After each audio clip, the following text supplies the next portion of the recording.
The Nanda Devi affair has resurfaced in the news after a plutonium based device was lost in the mountain as India and the US attempted to establish an antennae to listen to the Chinese nuclear program. This happened in 1965. And in the last few months, we've seen a lot of reports, especially one by a foreign news organization in recent days. Joining us here at the print today is Air Vice Marshal Manmohan Bahadur, who had in 2019, in a story for the print, pointed out that while this attempt on the Nanda Devi failed in 1965, eventually India and the US did succeed in setting up a listening post in the Khardung La Ridge in Leh. Thank you for joining us here at the print, Air Vice Marshal. Thank you. Thank you for getting me in. So, in your long career with the Indian Air Force, you piloted helicopters across this range where you saw these antennae, and you've written about this. So could you, in a bit, sort of describe what you saw at, what was the discussions then when you asked your seniors, what is this doing there? Because I think the first flight you had over this range was in 1978. That's correct. That was my first posting to 114 helicopter unit, which was at that point of time in Jammu. But we used to maintain one Chetak helicopter at Leh for army tasks, for casualty evacuations, for mail couriers. So I joined the unit in June and I found myself in Leh on detachment in the month of September. So when you go on a detachment to a new area, you are first shown the area by a senior flying supervisor who gets you acclimatized to the area. And here, since it was Leh, it was also to the weather and the type of terrain and the way the atmosphere affects you. So I do remember, in fact, my first sortie across Khardung La from Leh was to Thois. And I think it was 1st of September or something, some date like that.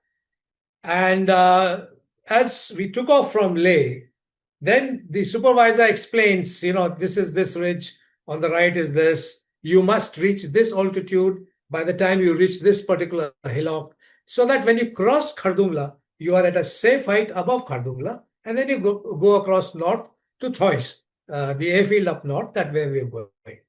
So as we were going and crossing Khardung La, people who have gone to Leh,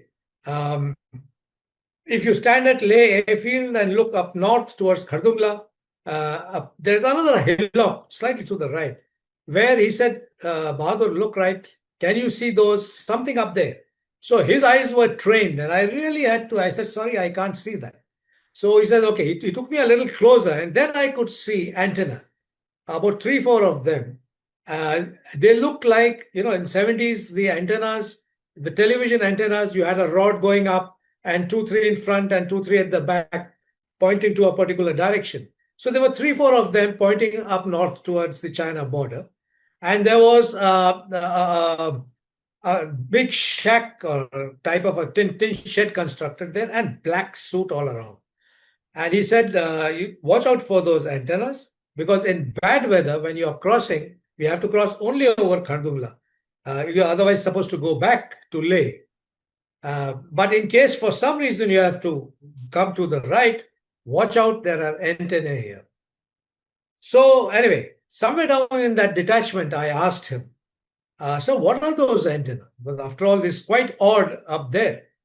Oh, he said, no, nothing. These are just antennae. This is to listen out to the Chinese Air Force aircraft if they come close by and transmit. It is to monitor that. Well, that is what I came to know in 78. I was there in the unit for 4 years. And whenever later part, a youngster came and I became the little senior, I would fly there and say, watch out, the antenna, and the same question, sir, what are they for? I would repeat it. That it is to monitor Chinese aircraft. And I got posted out, and then I came back in 1994 to Leh, back to the same unit, now as a commanding officer. And sure enough, I did the same story with my youngsters. Watch out, these are antenna and this is for this. And I forgot about it.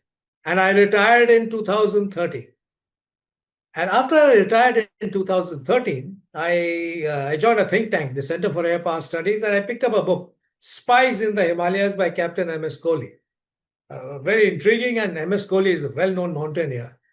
There I came to know what those antennae were for. Right. And this sort of, you're right. So what this you write about in the print as well. But what was really the significance of the antenna, and what did Mr. Kohli write in his book? Because he was part of the Indian Navy, a well-known mountaineer. I think the first to climb Mount Everest, That's right. right? So what really was the significance of the antennae there? You see, so as I read Captain Kohli's story, my childhood came back in the sense I grew up in the 60s. I was in school in the 60s, and I was just commissioned. Obviously, we knew nothing about what's happening. But somewhere in 70s, I think it was 78, when Mr. Morarji Desai was the prime minister. So, news came out in one of the magazines and in some sort of a broadcast to say that CIA and India, I think maybe IB was mentioned, I am not clear, but CIA certainly, they have mounted antennas. They tried to mount antennas in Nanda Devi in Uttarakhand now, which is Uttarakhand, in Nanda Devi to monitor Chinese missile tests from Loknor, their research base out there. And in one of the expeditions, when the antenna were mounted in Nanda Devi, a plutonium reactor, a small reactor which was used to power those antenna, because the antenna had to catch those transmissions and transmit it back. They required a power source. And you couldn't keep climbing and changing batteries. So it was a nuclear powered power source, and that had gone missing. So this blew up in the press in mid 70s. And there were a whole lot of questions. It came up in parliament, and they said that since Gangaji, the Ganga river comes out from there, then the water would be polluted. The Ganges water would. Now that's, besides the health hazard, it's a political issue, big political issue. So I remember reading very clearly a lot of teams were formed. They went with Geiger counters, checking out radiation levels, if there were any, in the glaciers and in the river, in Ganga, down its full length. And nothing came out of it.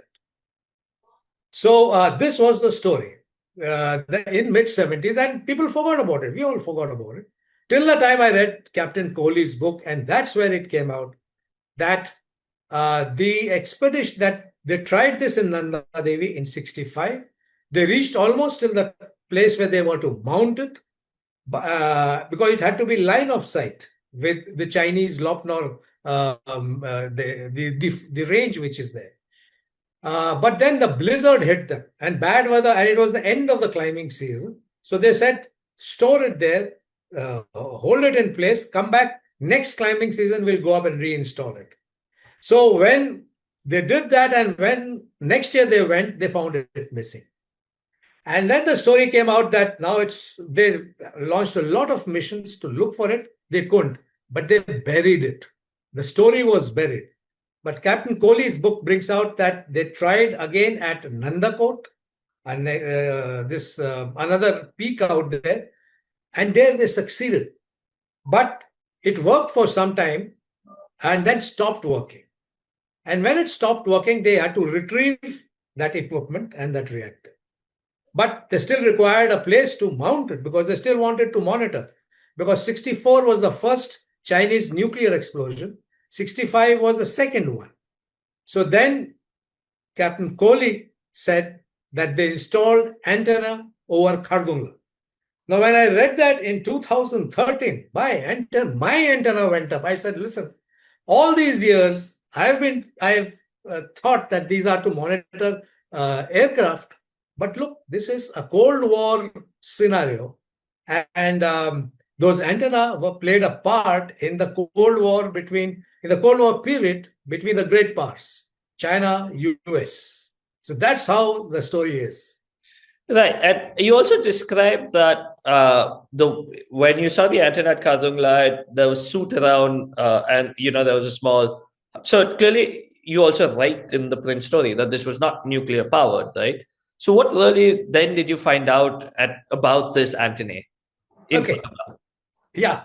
So once again, it's given by Captain Kohli in his book that by that time they had found, because Leh is just below the Khardung La Ridge, and it's possible to carry and replenish the fuel in that place. All right. So they must have been using porters or whatever. The area around that tin sheds which were there was black, and obviously that's because of the soot that must have been generated when that gas-fired generators would be working to power those antennas. So Where Eagles Dare is a famous movie and a novel also, and if you've seen the movie, you realize that there is a hill and there is dark and black. So I always call it, it had the look of Where Eagles Dare type of a hill with black soot around and antenna pointing towards China. Right. And, I just wanted to ask you about the resurfacing of this Nanda Devi story, right? Because like you said, you grew up in the 60s, you were in the Air Force by the 70s, in Leh Ladakh. So what really was this whole Nanda Devi affair, and what was, something that you grew up reading about? And also because you were in the services, what really did you hear about this? As I said, this was installed in 65, between 65 and 67. The country didn't know about it. Obviously, our political leaders knew. India was not a friend of the United States. All right. But when this blew up in 1978, Mr. Morarji Desai was the prime minister. He had nothing to do with the installation. That time in 65, it was Lal Bahadur Shastri. And then 67, it was Mrs. Gandhi.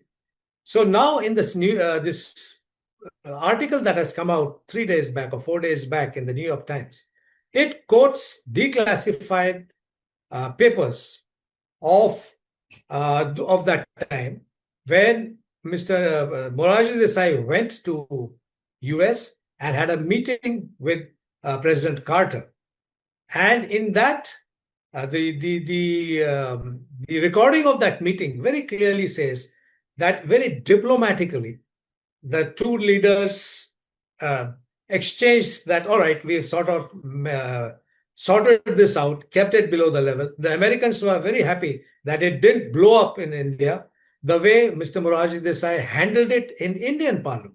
So those two documents are available now. They are declassified.